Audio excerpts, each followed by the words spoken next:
तेव्हा आईने ऐकून घ्यायचं नसतं. तेव्हा आईने आपलं पाठीवर थोडासा हात दाखवून प्रेम दाखवून, अरे बाबा नको वाटतं करू, समजून सांगायचं ह्याला काही म्हणतात म्हणून आपण आई आहोत. मग तुम्ही माय बाप सरकार आहात ना, मग तो काही आई वडील दोघंही आहात, मग तुम्ही समजून घ्यायचं नाही त्या भावना.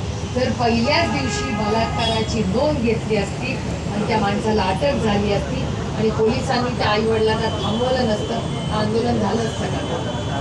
मग न्याय मागायला, गरीब कष्टकऱ्यांसाठी न्याय मागणं हा गुन्हा या देशात. जर या देशामध्ये, या सरकारमध्ये गरीब कष्ट करणाऱ्या ज्यांच्यावर अन्याय होतो, बलात्कार झाला आणि त्याच्यावर जर आंदोलन करणं हा गुन्हा असेल तर मला तो गुन्हा मान्य आहे. या सरकारने आम्हाला किती भीती दाखवली तरी चालेल, आम्ही त्यांना घाबरणार नाही. त्यांच्या ईडी सीबीआयला घाबरणार, याला कशाला घाबरू आम्ही? तुम्ही विचार करून बघा, कशाला नाही भीती दाखवतात सगळ्यांना, म्हणजे घाबरले